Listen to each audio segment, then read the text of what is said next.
Hey, what's up, everybody? I want to welcome you to another episode of the Dreamerspro Daily Recap, where we give you a recap of all of the hot topics that we covered that day. You can catch them in their long format and also catch it fully streaming for free on Apple Podcasts.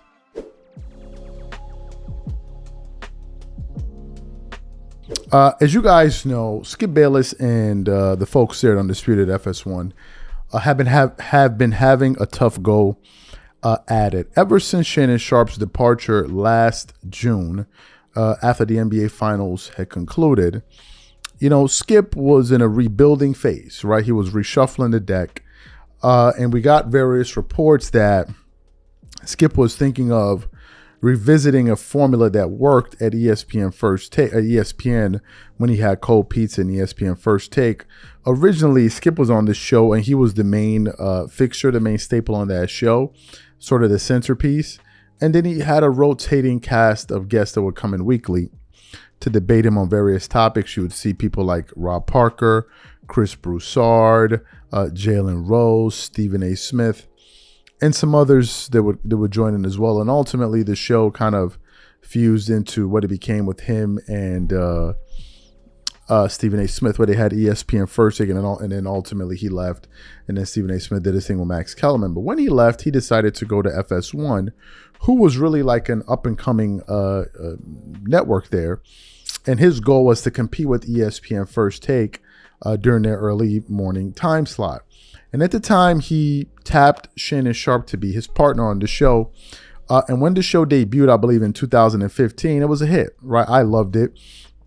I loved the chemistry that him and Shannon had. I love what they kind of brought to the show. But as time went on, you know, friction started to occur, and then ultimately things fell apart, and Shannon Sharpe was asked to, kindly, exit the company. And then Skip then found himself in a rebuilding phase where he now had to figure out what direction he was going to steer the ship. As the summer went on, we started to hear various names like Richard Sherman, who I haven't seen in a long time, Keyshawn Johnson. At a certain point, we heard Rachel Nichols and a few others, and they were going to be the people, Michael Irvin. And these people were going to be the people to kind of come in and revamp and revitalize the show. But what ended up happening was the exact opposite. The show wasn't revamped, and it started to take a turn for the worse, where the ratings started to take a nosedive. And Shannon, on the other hand, who then moved on to ESPN to work on ESPN First Take, ESPN First Take started seeing record numbers in terms of viewership. And on certain days, they would hit over 800,000 viewers, right? And then at one point, Skip Bayless and these guys hit, an all-time low. So what happened this morning was doing some research, and I came across an article from Deadspin that was published on March 4th, and I actually came across it late. And it says, it's time for FS1 to do something about Skip Bayless and Undisputed. And let's get into this article here. It says, Skip Bayless' Undisputed hit a dry spell since the departure of NFL Hall of Famer and current ESPN First Take analyst Shannon Sharpe. Bayless' new crew, which includes former NFL stars, rappers, and a highly respected media personality, hasn't been able to captivate the nation in the same manner Skip and Shannon did for so many years. But now we've seen Skip's vision for new Undisputed, and it's time for Fox Sports and FS1 to grow a pair and reel Bayless back in. Tuesday's edition of FS1, according to Sports Media Watch, Undisputed was the least watched in the new format with just 50,000 viewers. I would assume that 49,000 of them were aggregators trolling for content. Ouch. And then continues on, saying, to put it frankly, it's not working anymore. But in fairness, this show has become less irritating than watching ESPN pull the strings on their puppets leading the competition on that other show Bayless once starred in. Though Stephen A. Smith and his merry band of misfits seem to have the right formula, especially since Sharpe jumped on board last fall. Last week, Bayless' show hit a new low since returning for the start of the NFL season. The show attracted an average of just 50,000 viewers last Tuesday, which was even lower than the re-air of ESPN's Get Up on ESPN2 the same day. As ratings continue to dip lower and lower, FS1 just sits back and watches, all for the sake of appeasing their supposed golden goose Bayless. Now that we're through the NFL season, and have some time to breathe for the NBA before the NBA playoffs, FS1 needs to seriously take a closer look at the network. Their 2 daily shows that start off the live programming portion of the day are programs almost nobody cares about. The Greg Carlton show leading into Undisputed has been a disaster. Carlton's show on FS1 has also felt like it's on an island unto itself with no real connection to other shows on FS1's daily lineup. When Sharp was still in the fold on Undisputed, even during the rift towards the end, it was still a solid show that fans loved tuning into and chatting about online, even if most hated Bayless. Sharp was the lone redeeming character in that partnership, and that's evidence in how far Bayless has fallen over the past several months. We're not even a full year into the split of Sharp and Bayless, and an undisputed clear-cut winner has been crowned. And then the article then goes on to say a few other things there. So what are my thoughts on this? Listen, what's happening with Skip Bayless is truly remarkable. It almost seems like something that occurred overnight, but based on what we can ascertain from the information in front of us, it looks like Shannon may have been disguising some of the low ratings that existed on the show with his presence on the show. Because the only new variable in this entire equation is the fact that they've removed Shannon Sharp. They remove him from the show, they add in other pieces, and you see a significant dip. And ever since his departure, Undisputed has been desperately, bringing out various personalities to try to save the show. Now you have Paul Pierce that makes appearances on the show, and I think he's going to be a regular on the show, who brings a different flavor. But for whatever reason, people seem to be tuning Skip Bayless out. And it's not just on Undisputed, it's also on YouTube. If you go to his YouTube channel, it's an even bigger disaster. And you know what? I'm not saying we're pros on this.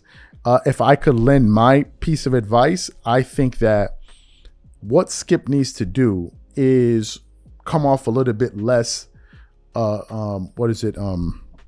premeditated. If you watch Skip's show on YouTube, for whatever reason I don't understand, Skip Bayless writes down every single word that he's going to say, and then he reads it. So why, as me as a viewer, would I tune in to watch somebody read something? You might as well just make it a podcast and don't even post it on YouTube. Why am I watching you read something? It just seems too premeditated. He doesn't seem organic. And most importantly, the Skip that we're getting on on his Skip Bayless podcast is not the Skip Bayless that we're getting on TV. This is a boring Skip Bayless. If anything, people should be getting something different, more exciting. But this watered down, like I'm reading every single line, I just think that that's not connecting with people, and I don't watch, right? I don't watch his show, and I think that FS1 probably needs to look into this, right? But it would be a major blow for them to cancel Skip Bayless's show. The new format is better, although it doesn't seem like his show anymore. Skip Bayless seems more like a moderator on his own show. And I think he concedes the floor a little bit too much, but I understand he doesn't probably want to come off as combative as he was with Shannon Sharp, because Shannon Sharp, he was very, very combative. But I think that's what makes Skip, right? I think that form of Skip is what makes him who he is. And now you're getting kind of this neutered version where he's more calm and like relaxed, and he's not really going to push back. He's not really going to have a stronger. I don't think that works. I think we need the original Skip Bayless. And if he's going to have a fiery blow up on TV, so be it, right? I think that's the Skip that people are looking forward to. And maybe that friction is what works, right? Because as the article said, even though they had their mishaps on television and was that tension that existed, they were still pulling in ratings. And when they would go at it, it was great television. Hey,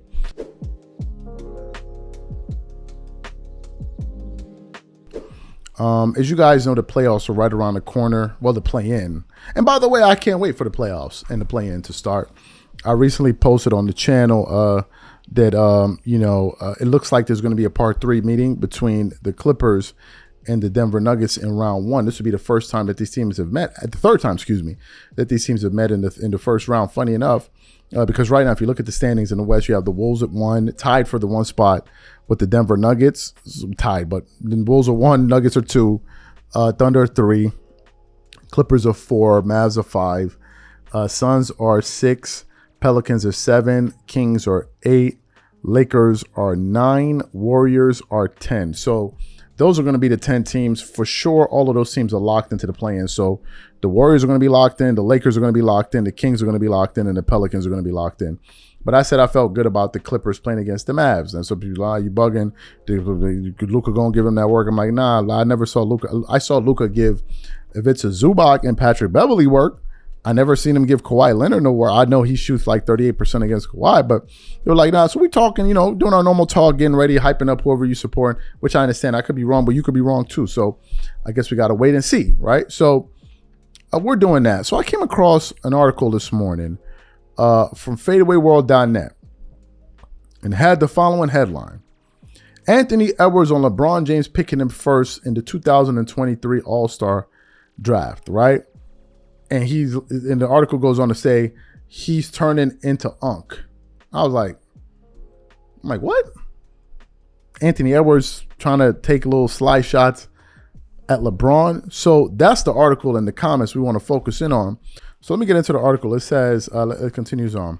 It says, Anthony Edwards' lighthearted response to LeBron's selecting him as the first pick in the 2023 All-Star Draft reflects both admiration for the NBA superstar and a playful jab at his age. The young Minnesota Timberwolves guard expressed disbelief and excitement in being chosen ahead of the seasoned veterans and fellow All-Stars.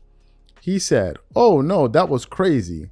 That was crazy. He picked me first, and he had all the other stars up there. He came in there and was talking some, I'm going to let the young guns do them. Let the young guns do it." And he goes, he's getting old. He's turning into Unk. And he smiles off, right? And then the article then says, in his remarks, Edwards humorously noted LeBron's advanced age, playfully referring to him as Unk as a nod to the elder statesman role LeBron has assumed in the league. The term Unk is often used colloquially to address an older and respected figure, suggesting a shift in LeBron's status from youthful superstar to seasoned veteran. Now, here's what I think about this. Some people are going to be like, oh, you're reaching for it or whatever. And that's the beauty of the human race. God didn't make all of us the same. So the way you see something is most likely going to be different from the way I see it. There are no two people that are the same. There are no two people that are the same. So if you feel that way, fantastic. I'm happy for you. I feel this way. I wasn't feeling those comments. The reason I wasn't feeling those comments was because this is not the first time Anthony Edwards has said that. He said that to Paul George, not the Clippers. He said that to Kawhi Leonard. He said it to now to LeBron James. He's doing it in a laughing way. But if I'm being real with you, you're also trying to play him. Like, let's be for real. If somebody be like, yo, you getting old, you Unk now, they trying to play you. They're not saying, oh, you getting like, oh, wow, you're becoming my uncle. Nah, they're trying to play you like, yo, get your old ass up out of here. That's what's really going on. Now, in the case of Anthony Edwards and a lot of people that think like, listen, I know a lot of people that think like that, right? We defend Jordan, we defend Kobe and these guys, and we have some younger cats coming on the channel saying, oh, y'all the old heads and da-da-da. I'll be wondering if these dudes is toddlers. I'll be trying to figure it out. Like, I'll be trying to figure out, like, these dudes toddlers or what? We got 12-year-olds running around in the comment section. I'm trying to figure it out, number one. Number two, they saying that like, or Anthony Edwards is saying it like as if it's supposed to mean a bad thing. LeBron is sitting on a Billy, my boy. He's sitting on 4 rings, 4 finals MVPs, a gazillion all-star selections, all-star game MVPs, multiple all-NBA selections, multiple all-defensive selections, led the league in assists. What are you sitting on? You see, it's only funny until they start calling you old. You see, you can make fun of LeBron's age, right? And say, oh, he's old. But what usually ends up happening is as you get older and you don't accomplish the same things LeBron accomplishes, nobody's going to be calling you old. They're going to be calling you a clown. That's the difference. You see, you can make fun of LeBron's age to not address all of the things that he's accomplished. But eventually you're going to get up there. And these younger boys are going to be looking at you like, look at this old ass, you know what, get up out of here. Because they won't have any respect for you because you haven't done anything. So if you're going to be talking that talk and laughing that laugh, you better be ready to win 5 championships. Because it's easy to talk. Oh, it's easy. Because when you're young, we've all been there. We all think what? We have unlimited time. You think you have all the time in the world. But we don't. Look at Giannis. Giannis won the championship. I'm sure most people thought, oh, he's going to win another one and another one, another one. Nobody's looking at the Bucks right now. And Nikola Jokic won last year and he could not win this year. And then it goes on like that. And that's usually how it goes on. So to me, some people may think it's funny. I'm like, instead of saying something like that, be like, man, like you didn't even have to say that. He getting old and all that. For what that got to do with anything? He's still doing his thing. He's still doing his thing. And if I'm keeping it funky with you anyway, the older dudes are the ones getting it. I'm just keeping it real with you. In any aspect you're thinking of, if you were a young boy watching this, the older dudes is the one. They're the ones winning. And then you have some exceptions to the rule. You have some younger, but most guys in their 40s to 50s are the ones that are really enjoying life in any way you can think of. They got all the money, they got all the honeys, they got all the experience. They're not checking for that. The younger girls ain't even checking for the young dudes because they know they ain't got no money. They ain't got no money. They ain't got no experience. They ain't got nothing to teach them. So you laughing at LeBron, but LeBron is the billionaire. He's the one that they're talking about every single day. And if you're going to be laughing that laugh, you better start winning some rings because it's funny now. It's funny now, but you better start backing that up. So if you're a young cat laughing at older dudes that's getting their paper and they got their money and they got their money right and they're living their best lives and they're spending $20,000, $30,000, $40,000, $50,000 on a vacation with their family every summer and you talking about they owe, you better be pulling up too. I better see you on those vacations too. I'm just keeping it real. I don't know when it became to be an older, mature guy that became a bad thing. That should tell you a lot about society. We the ones getting it. I'm 30, I'm about to turn 37 and I'm happy as hell. I can't wait till I hit 40 because I know there's going to be some more paper waiting for me.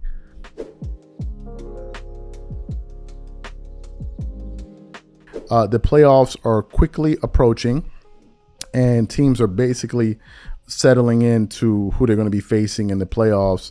Most teams kind of have it figured out, but some teams are still trying to figure out their seedings, especially in the Western Conference. So what happened? There were a plethora of games yesterday, a lot of games, as a matter of fact. A lot of teams played yesterday. But there was a game that took place between the Minnesota Timberwolves and the Los Angeles Lakers yesterday.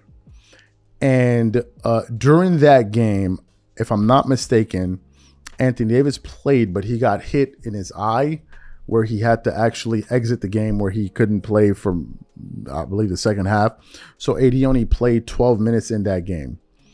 And LeBron James himself did not play. So the Lakers ended up losing 117, I believe, to 127. On the other hand, though, Anthony Edwards did play, who's the young star, one of the young rising stars in the NBA.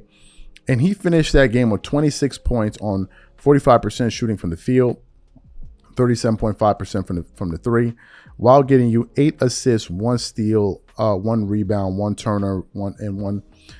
turnover. So they were able to be victorious and ultimately come out and win that game against the Los Angeles Lakers. But in typical Anthony Edwards fashion, he always finds himself talking trash. What is it about, the Lakers and all of that stuff. And it's something that's beginning to get on my nerves.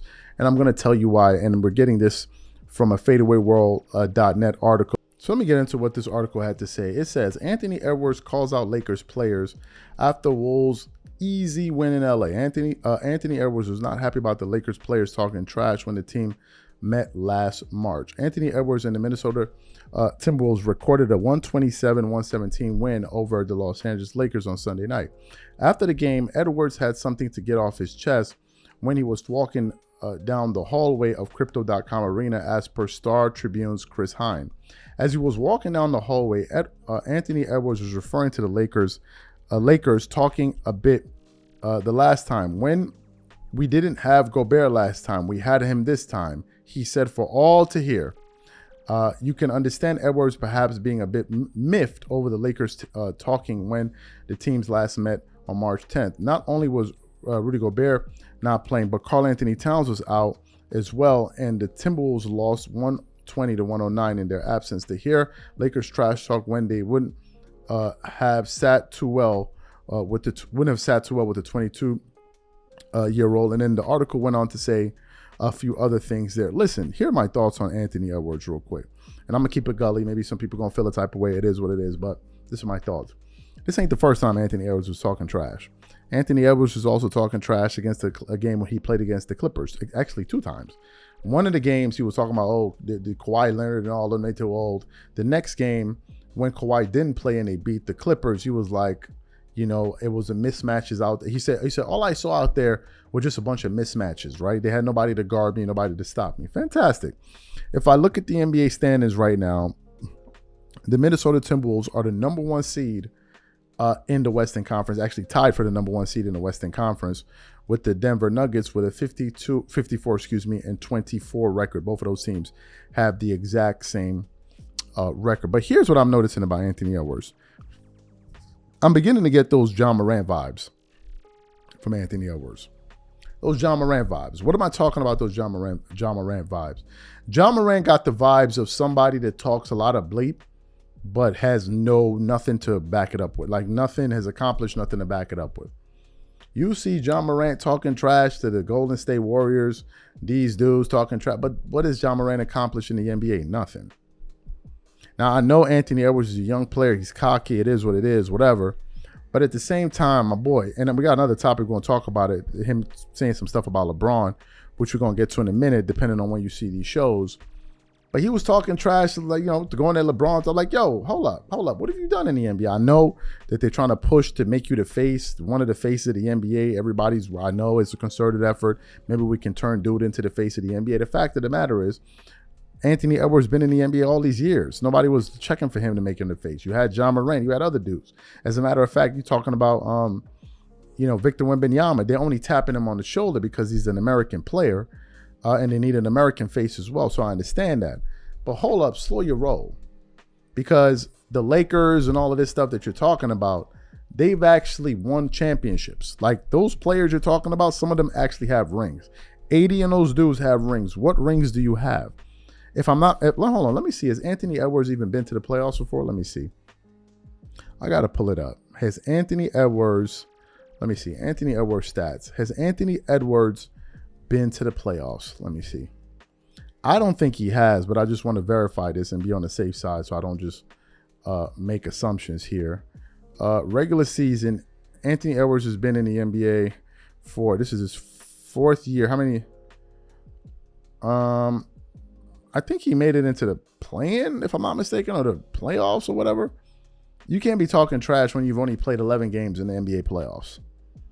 Like, you just can't do that. Like, I mean, yeah, I understand it, but like, oh, he's a young boy. You got to get it off his chest and say what he thinks and, this and this. But once you start talking that type of talk, what's going to end up happening is in the beginning, the same way with John Morant and the Memphis Grizzlies, people loved it. But after a while, if you don't start delivering, people are going to call you out. Now, I think he's going to get back Karl Anthony Towns. I think he's going to get back Rudy Gobert. And you got to show up and show out.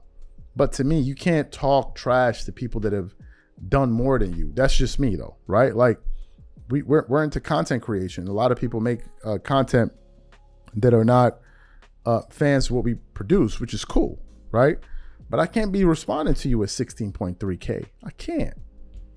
I can't take you seriously because you haven't proven that you have what it takes to build a good platform for me to even respond to you.